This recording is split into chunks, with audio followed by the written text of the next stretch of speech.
Ladies and gentlemen, welcome back to the Prince Podcast on podcastjuice.net. My name is Michael Dean, but of course you knew that. And today we are joined by a legend in the music industry. He's somebody who's worked with a lot of great stuff. Before I introduce him and talk about what's going on today, I also got to introduce you to my co-hosts that are joining me today. Of course, joining me today is Mr. Big Sexy and Sax. Sir, how are you? You know, I'm doing great, and I am ready to roll. All right. Also joining us today is Mr. Sean Hill. Sir, how are you? I'm doing good. Just enjoying another beautiful day up here in Northern Cal and ready to get it on. All right. So, ladies and gentlemen, as I mentioned, we have a special guest today. So joining us today is Mr. Perry PJ Jones. Sir, how are you? Oh, I'm doing great, guys. What's going on?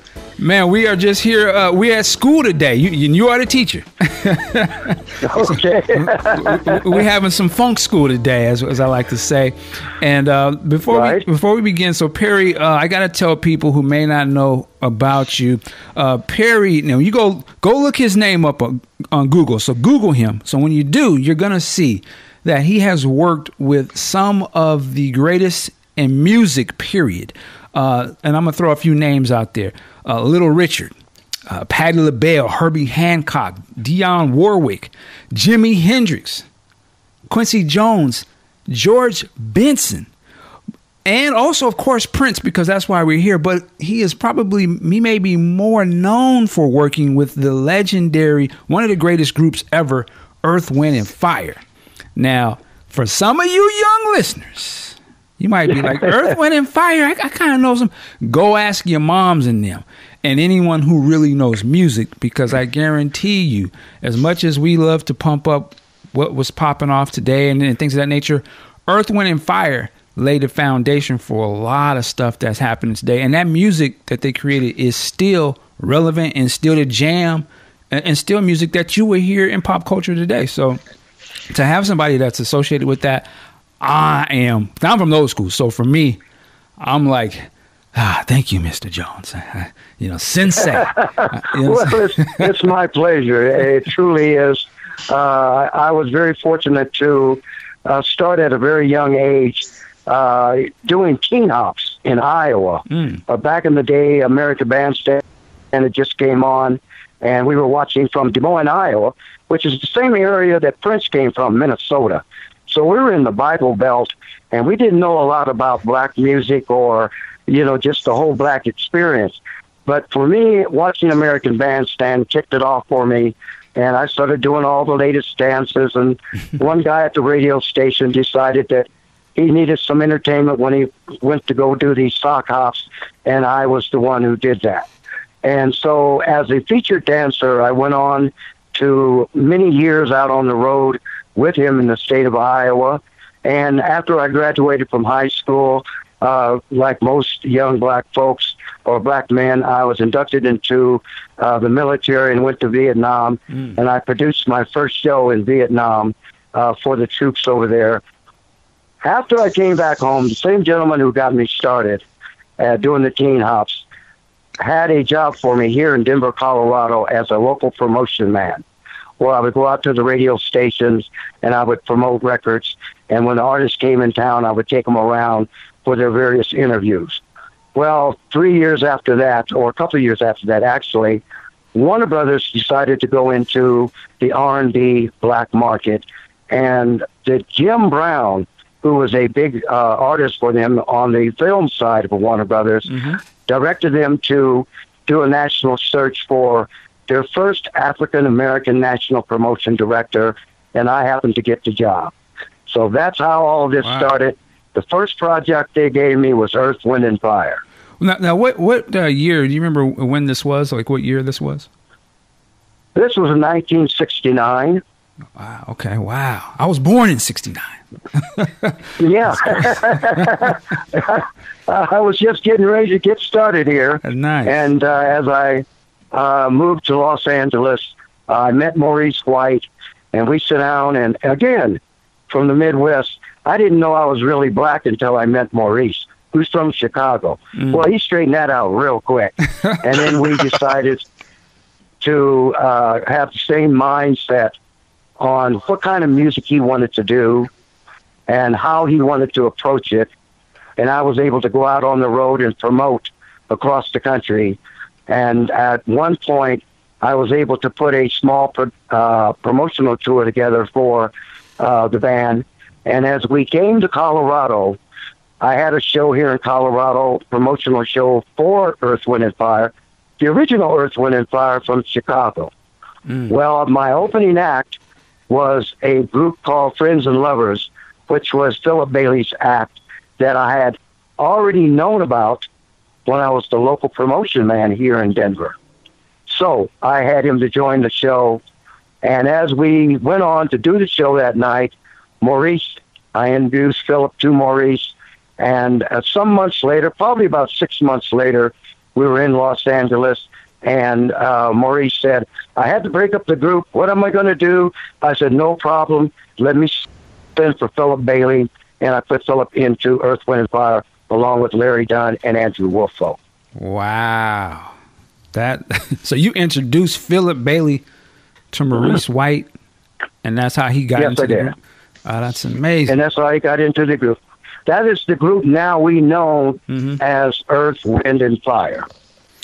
Now, let me back it up a little bit and to talk about the great Maurice White, who passed away last year. What kind of man was Maurice White? And I ask you this again, to me, I only know just from the music. And the first time I actually really paid attention, because I was, a little young at the time, was in the 80s when the song, and this is sort of way after, when the song Let's Groove came out. Because to me, like my mom used to jam that. We had the 45 and aerobics. Aerobics was big back then, so that was my mom's aerobics song. I'm playing out my mom a little bit.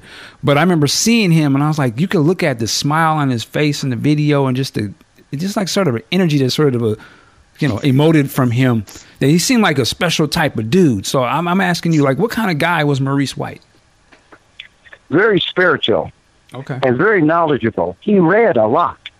And he read a lot about the different religions across the world, you see. And as they always say, knowledge is power. And he was a power person in regards to that. But he was structured. He knew what he wanted. He knew how he wanted to approach it. You have to remember, Maurice was on the road with Ramsey Lewis. And back in the 60s, jazz was big, especially in Europe.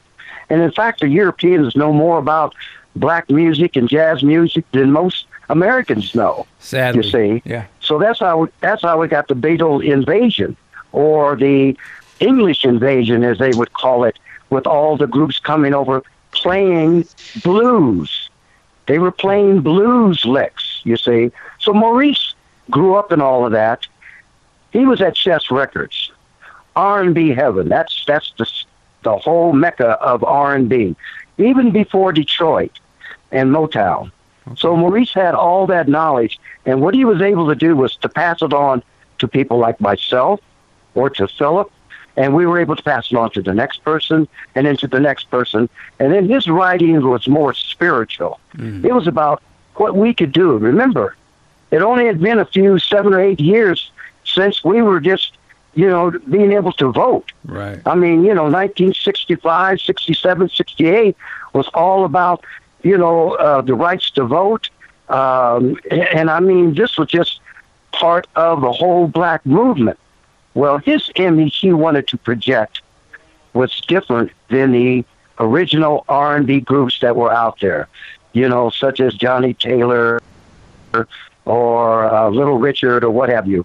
He wanted to deliver a message of blackness that could stand on its own, spiritually, knowledge-wise. So what he was able to deliver in lyrics with Philip and Larry and Al McKay and what have you was something that we really needed at the time of our generation.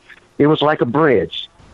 It took us over that old stereotype, children's circuit, old, processed air kind of entertainer, which paved the way for us. Don't misunderstand me. Without them, we couldn't get to where we're at, you see.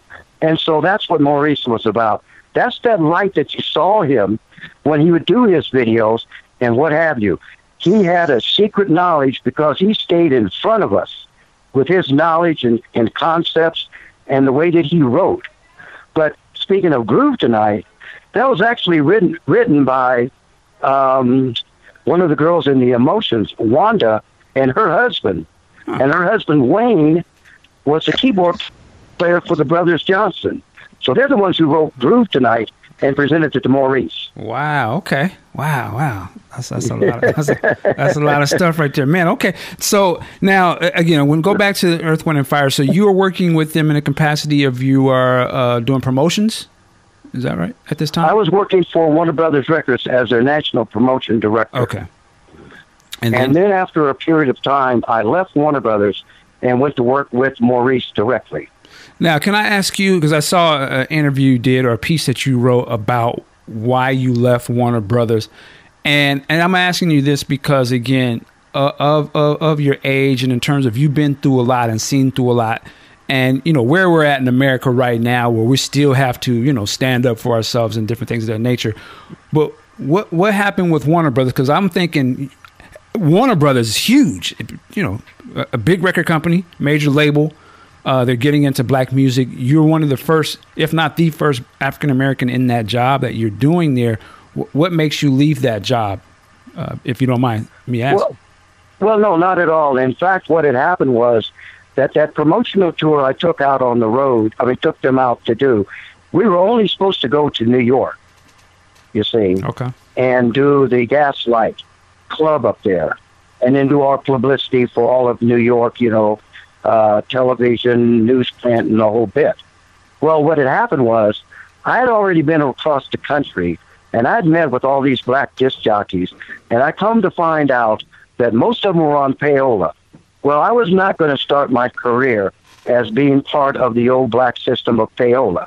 So what I did was I offered them a situation where we would come to town and perform for them, because most of the black jocks, they own record stores, or they had nightclubs, or they would do their weekend gigs and what have you. So I was able to bring Earth, Wind, and Fire to them. They would play the record, but at the same time, I set up a marketing plan, whereas they would be able to buy direct from Warner Brothers their music. Prior to that, they would have to go to a one-stop record distributor and pay cash only. Well, if sales were slow for them, they didn't have the cash to buy all the hit records. Well, what I did was I opened up a pipeline for them so they could buy direct from Warner Brothers. Well, when I got back off the tour, the national sales guy who they just hired brought me in his office, and he was pissed off because how dare I make that kind of a deal on the behalf of Warner Brothers, and he does not like black music, and he does not like Earth, Wind, and Fire, and he hates niggers. And that was it. You know, and that was it. So what had happened was that I left his office, I went downstairs, and I couldn't hold it emotionally. One of the very few times I ever cried in my life. And the chairman of the board, Mo Ostin, came downstairs and talked to me and said, "Hey, man, this is part of life. This is what it is right now, you know, and you have to get over it, and you have to deal with it, but it doesn't stop for you being successful, and it doesn't stop you from doing what you need to be doing." So I had to man up, but I didn't have to take that. Well, at the same time, Maurice was a little fed up with Warner Brothers because of this whole marketing scheme, because they took it all apart, and so he was ready to leave Warner Brothers, and so I left Warner Brothers, joined him, and we went on to sign with CBS. Wow.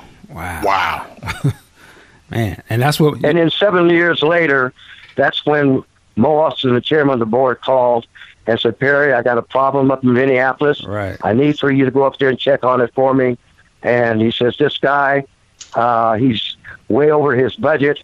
He's getting ready to sign a contract with Chris Blackwell, Bob Marley's manager, and we don't want that to happen." I said, "Okay, Mo, no problem." I flew to Minneapolis, I met with the kid. He happened to name to be Prince, and there we go.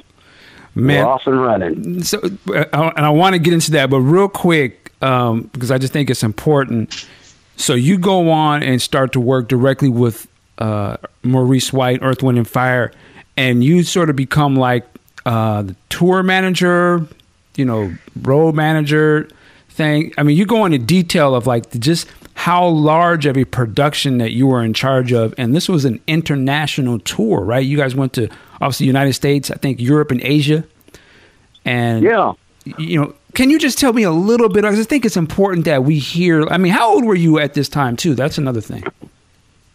Oh, I think I was about 27. 27. And you got one of the hottest bands in the country, and you're setting up this huge tour. Can you just tell us just a little bit of like what that entails, what sort of work involved to do something like that?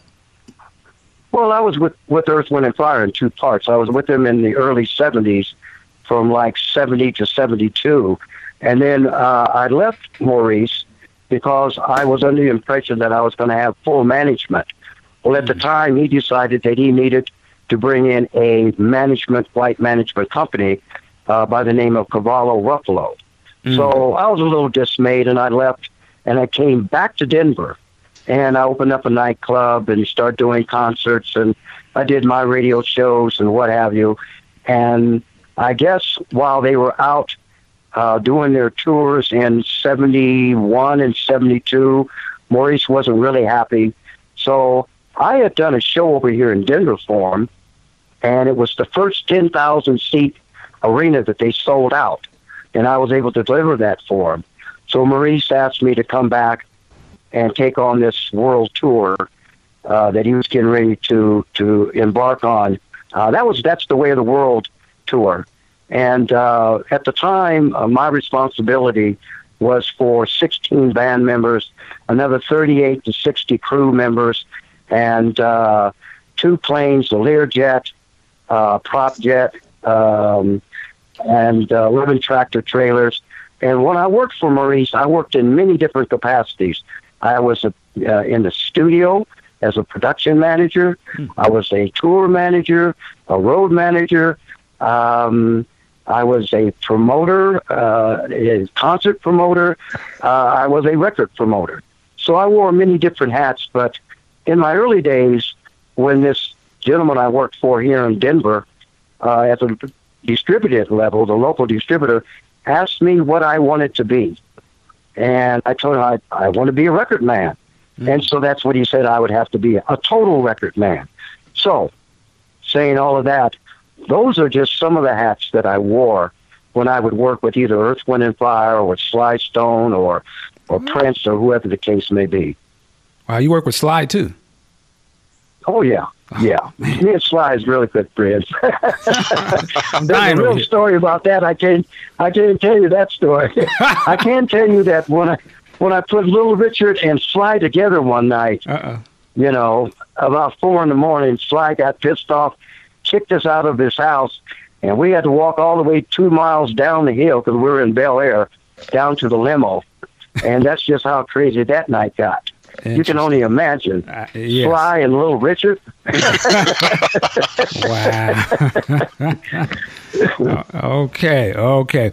So anyway, you mentioned something interesting. I know for a lot of Prince fans, the name sort of jumps out. Now, who was the manager again that Maurice went with? Cavallo Ruffalo. Bob Cavallo, Joe Ruffalo. All right. Now, of course, Prince fans know that management team also worked with Prince. So let's segue. Because I delivered Prince to them.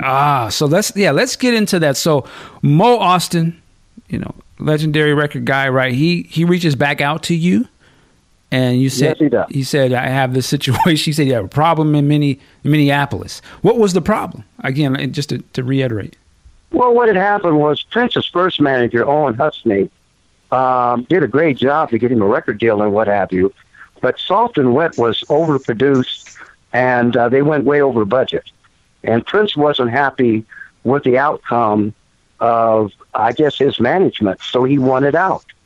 Well, in doing so, some kind of way he met up with, while he was in New York with Pepe, Prince that is, I guess they met with Bob Marley's manager, and Mo Ostin didn't want this to happen. Well, I actually got the phone call from Bob Cavallo. But I'm working with Earth, Wind, and Fire, and Bob Cavallo, I'm back with him again in L.A., and Bob said, Mo's trying to get a hold of you. He's getting ready to call you. So I said, okay, I'll accept the call. So in doing that, it was easy for me to go to Minneapolis and look at the situation. And as soon as Prince put on that tape, oh, my goodness, I want to be your lover. Why you make me feel so bad? Sexy dancer? Oh, we're on a plane back to L.A., okay? I mean, done. Yeah, so what had happened was I come to find out many years later through Maurice that it was all set up. That Bob Cavallo, Mo Ostin wanted Cavallo Ruffalo to manage Prince. But Bob Cavallo couldn't do it because he had a deal with CBS that he just signed with CBS and Earth, Wind, and Fire. So they needed somebody to go get Prince. Well, they knew how I was able to work with these artists, and I was pretty much a closer. So I went to Minneapolis, got the kid, brought him back. Well, now the kid tells me we're working on the album, and what I did was, in order to simplify the budget, at the time we were switching over from 16-track to 24-track. I bought a 16-track studio from the studio that we were working with, Earth, Wind, and Fire, Hollywood Sound. I took the studio up to Minneapolis, got him a house on Lake Minnetonka, built him a 16-track studio in his kitchen that all just kind of opened up into the back porch over the lake. That's how we got the tracks for the Prince album. And I came under budget, and Mo Ostin gave me a $10,000 bonus. In the meantime, now we get our first gold and platinum record. Prince wants to do The Time. Well, I'm just barely getting money from Warner Brothers to support all of us. And it's the old classic situation, whereas I'm just now getting ready to have my first child with my wife. They know I need money, so they're just squeezing it out of me just a little bit at a time. Well, I go to Quincy Jones, who I had worked with Brothers Johnson, and I said, Quincy, I need for you to do this, that, and whatever. He says, well, Perry, I can't right now because I'm in the studio with Michael. We're doing Off the Wall. Wow. Well, while I'm in the studio talking to Quincy, Prince is outside in the car. So some years later, even Quincy spoke on it. Well, the first time I met Prince was through Perry. So anyway, all these stories revolve around how Prince got to the next level. Well, I brought him to the Earth, Wind, and Fire family, who we had already established all this for. That's how he was able to jump off so quickly, you see. Yeah. After the first gold and platinum record, it's easy to manage a group. The phone rings. But at the time, Prince didn't want to walk into Warner Brothers to get our gold records with a black manager. And I'm okay with that. So they sent me to Minneapolis. And then all of a sudden, he wanted the Rolling Stones tour. So he thought Cavallo Ruffalo could do that.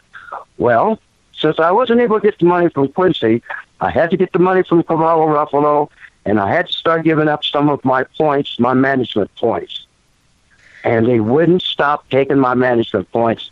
And I said, I'm done. I'm through with this. I'm out of here. And I exiled myself to Africa for 2 years and went over there and started, dealing in commodities, export, imports. And, I ended up with a little bit of gold, and what have you. I did good for myself.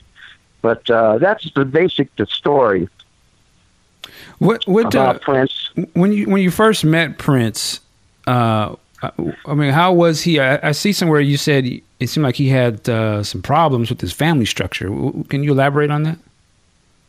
Well, coming from a musical family and being an artist is not an easy thing, because when you're out there playing those gigs, I mean, just like for the women, just like for the men, you have a lot of different opportunities, that come your way. Sexually, drug-wise, money-wise, it's all very tempting. And so it's all very confusing at the same time because you are trying to project an image that you don't even know that you're about because you're just now discovering yourself, you see. So that's the problem him and his dad had and his mom, because his mom was I believe she was a singer, and he was a keyboard player. Either he had a jazz group or whatever. Prince didn't talk to me a lot about his family. None of his family, you see. Mm-hmm. But that is the problem that I was starting to realize while he was, and I think he's a double Gemini, so, I mean, this cat is like totally different, so that was part of his makeup. That's why he was very shy and an introvert, and he acted the way that he wanted to act, or the way he acted, you see. Okay. Sometimes he was not such a nice person. Perry, let me ask you this. It's been written way back when, actually at the time you just were referencing, that initially Warner Brothers didn't want to give Prince full production authority, and they wanted Maurice to produce him. Were you involved in that round of discussions? I wasn't involved in that round of discussions, but I was able to circumvent that by going and convincing them that I could take him into the studio and I could buy him a 16-track studio and deliver this product. And they said, okay, go for it. So that's how we got around from him not being produced by Maurice or Verdine, you see. Wow. Okay. And so what happened was that they gave me a budget of $77,000, and I came in at $74,000. See, right. So what happened was I laid all the basic tracks on the 16-track, drums, guitars, and keyboards, and all of that. Then I brought it out to Hollywood Sound, where we did all the Earth, Wind, and Fire stuff, and I was able to lay down the vocals, and then the backgrounds, and the lead vocals, and then all the different lead guitars and what have you. Now, we did have to do the drum tracks over again. The drum tracks didn't come as clean as we wanted them. But this kid was phenomenal, man. I mean, he was part musician, engineer, and I mean, his grasp of things, he was a quick learner, a quick study of everything. So he knew what sound he wanted, and I also knew the sound, too, because I'd been in the studio with Maurice.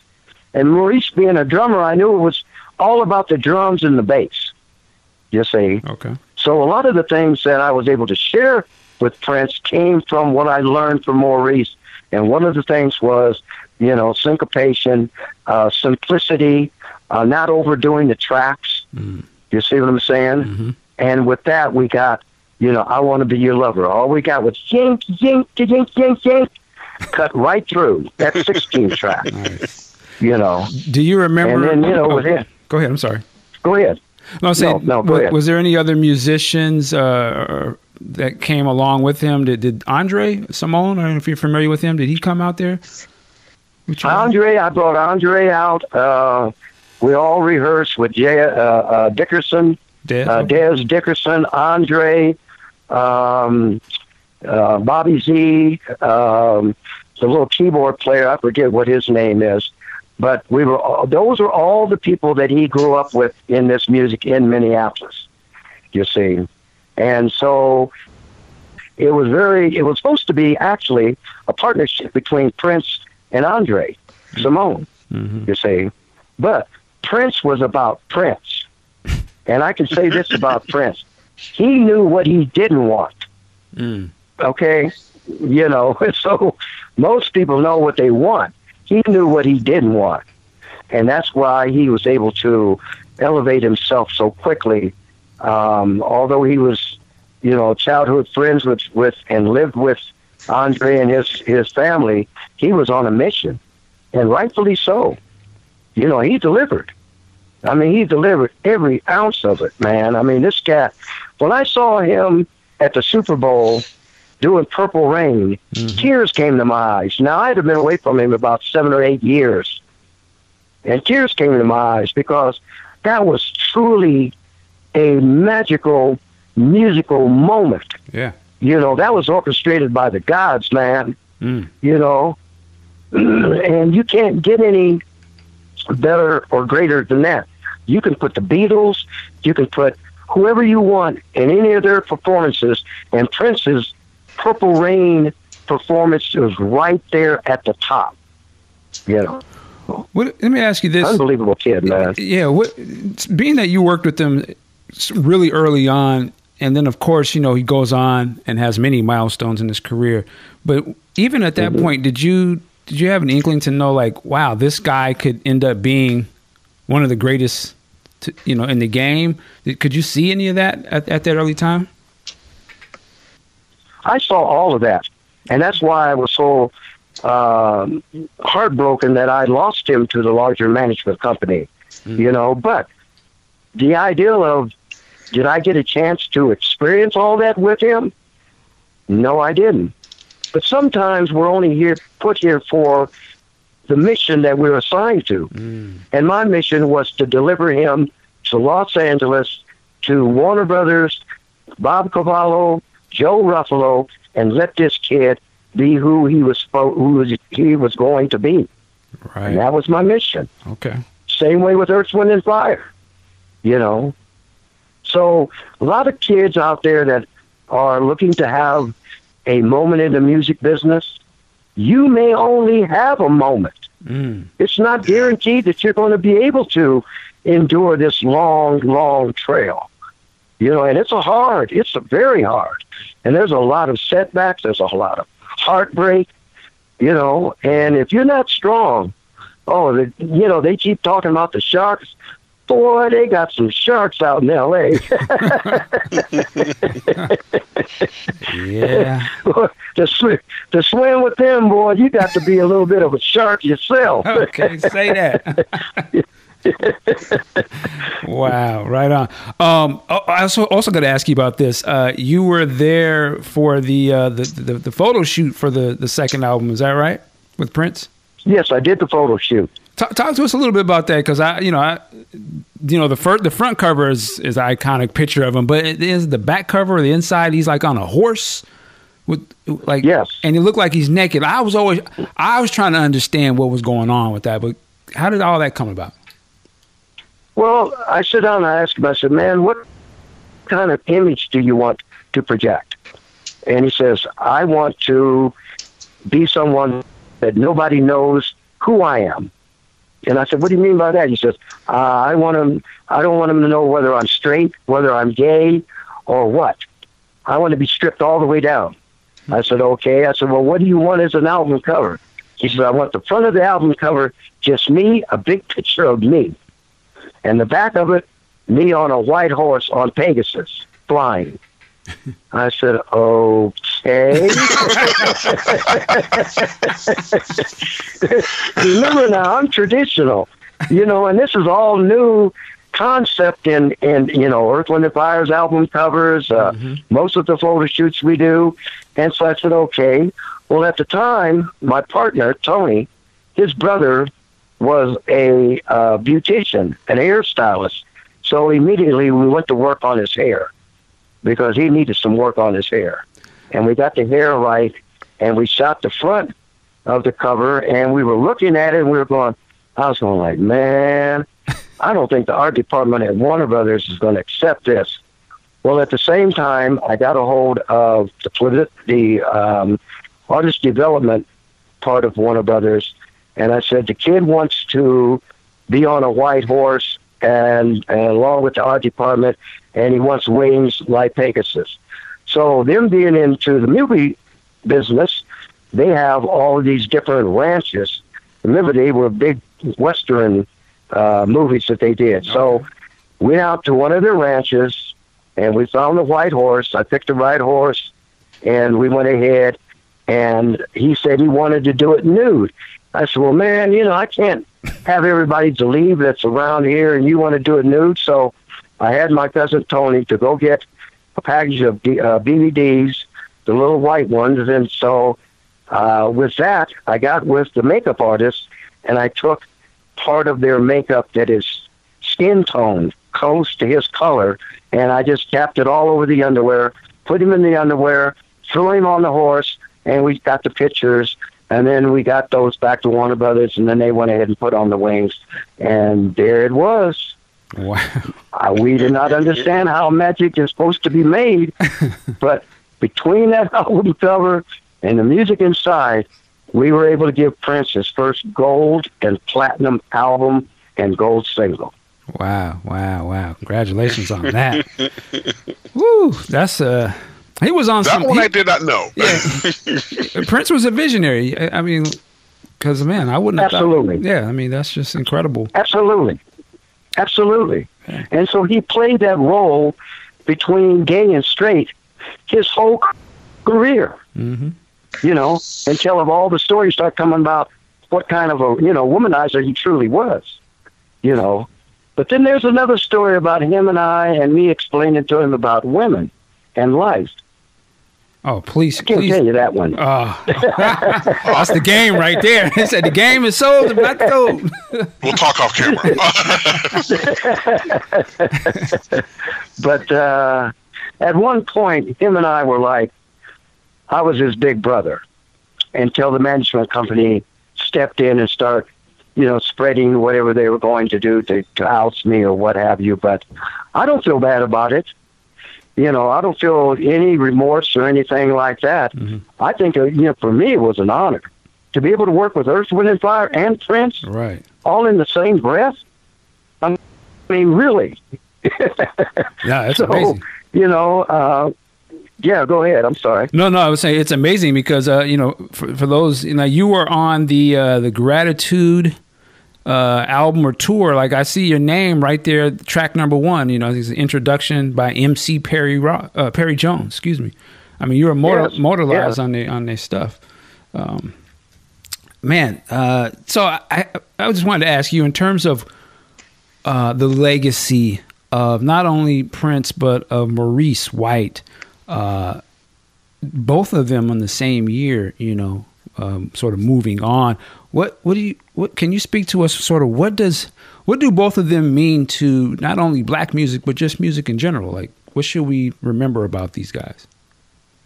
Well, I come to realize over the years that great people that do great things leave us at a time that leaves us with an impression.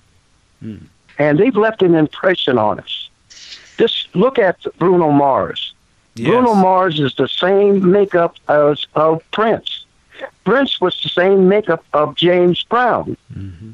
You see what I'm saying? Yeah. So to be able to carry on that legacy and to be able to get ready for the next generation, we have to have Maurice and Prince at the top of their game to impress upon us how important and how special this is, and these young musicians, they have to realize that this rap that they're doing, although it may be cultural poetry, it does nothing really for the next generation.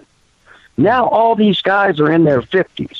Now all these guys have teenage daughters and sons, you see.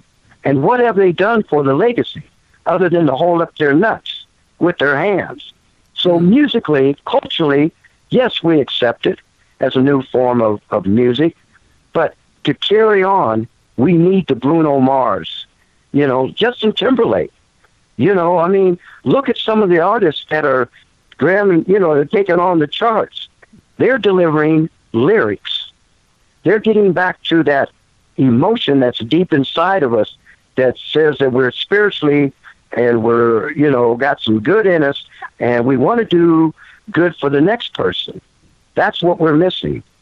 And that's what's going to have to come back to make this music be what it has always been, which is a message, a cultural message. It's just that we just kind of got sidetracked with the rap. And trust me, believe me, I understand that we needed that. It's just like we need Donald Trump right now to wake up everybody to see what it really truly is. Okay. You know what I'm saying? Yeah, same way with rap. Them folks needed to know what this was going on in the hood. You dig? Mm-hmm. So, yeah, we accept it as what it is. Wow. And you said you were 72? I'll be 72 in June 28th. 72 in June. And I'm loving that, you name checking Bruno, because to me, like, Bruno's sort of kind of one of the next cats that's really out there kind of doing it. And I want to have the same type of energy that you have right now when I get to be your age and still sharp, still up on what's going on out here. Last thing I wanted to ask you is, what do you think of the music business now? Well, I don't think much of it, because what happened in the early days, cats like myself, coming from Des Moines, Iowa, and starting off the way I started off, doing teen hops and featured dancing and DJing. Yeah, I got it honestly. I earned it, as I went on through my musical stair steps.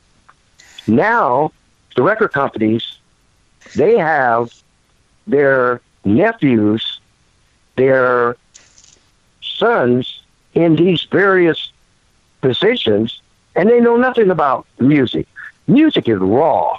Music is about the feeling, the soul of the people as we're moving day to day. Well, these folks, they've all went to college. They don't know anything about the hood. They don't know anything about anything other than they work for this large record company and they have an expense account. They weren't out there grinding like we were grinding and going through all the experience of being a total music person. We gave up our wives, we gave up our kids, we gave up a lot of money that we could have had. We gave up sometimes sanity, for the love of this music. So they don't have that now. Everything is digital. Everything is, YouTube, iTunes, blah, blah.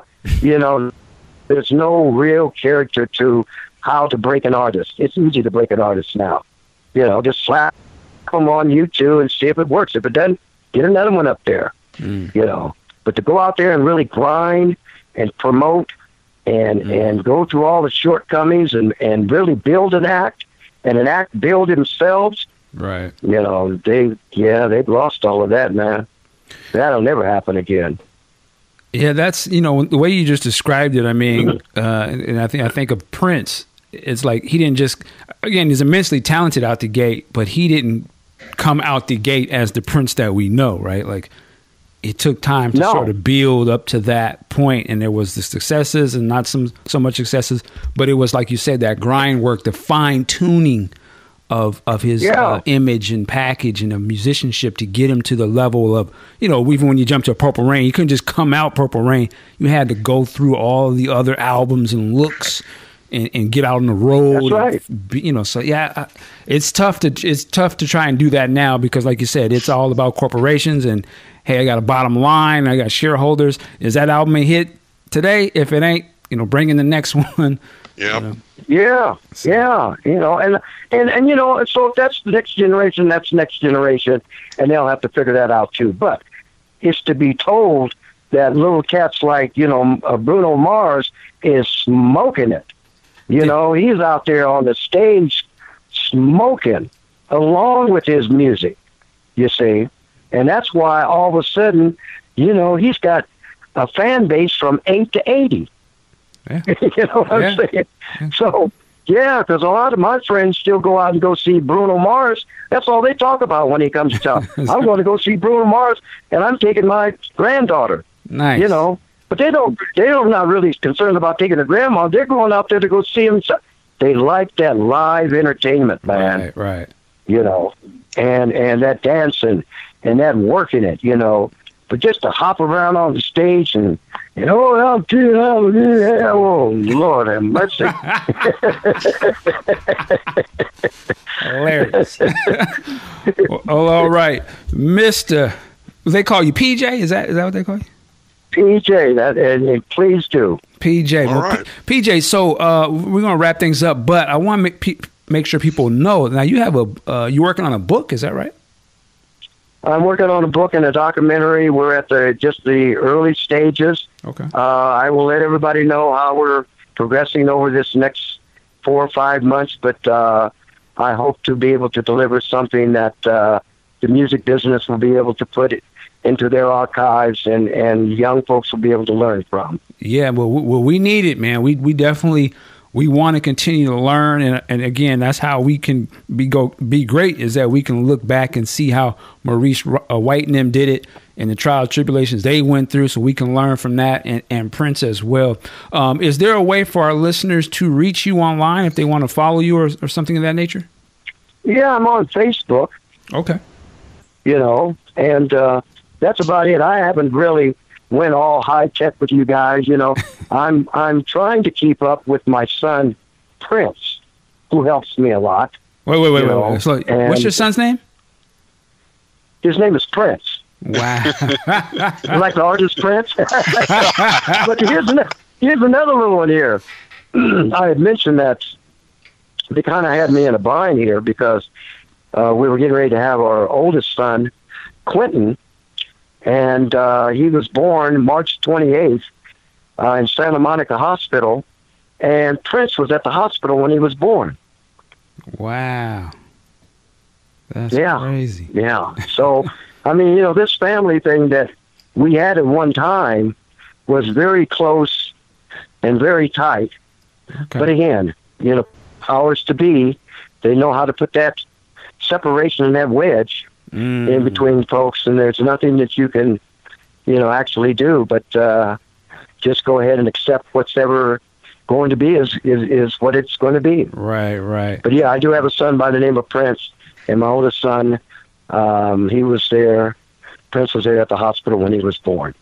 Wow. Because we all lived together. Prince lived with me, you see. Oh, okay. This was back when he was recording that second album. That's right. Okay. Wow. Yeah. Yeah. Let me make sure, and this is going to go out there to the people because I think a lot of people didn't know too much about you in terms of your relationship with Prince, and it's important that they do. It's important to be known.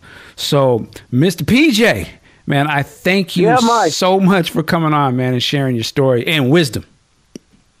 Oh, my pleasure. And for the other guys, thank you very much for having me, and I hope all you guys have a great musical life and career. Well, we will, PJ. I just sent you a friend request, so yeah, that's me. So let's keep this thing going. Yeah, I did too. So. All righty.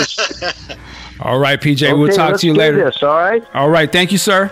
Well, also, too, I wanted to take a quick moment here to just shout out some of our supporters, donators.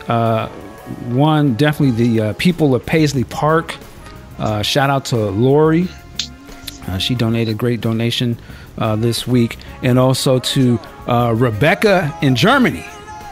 We thank you so much for checking us out there. And all of you who are, our constant donators, definitely have not forgotten about you. Thank you so much. And if you want to donate to the show, you don't have to. The show is always going to be free. But just go on our website and there's a donation link on there. You can do a one-time donation, or you can set yourself up for like a reoccurring. So whatever you do, trust me, it is appreciated. Keeps the thing rolling. With that, we got to get up out of here. This is the Prince Podcast, podcastjuice.net. As I always say, work it like a job. We will see you next time. Peace.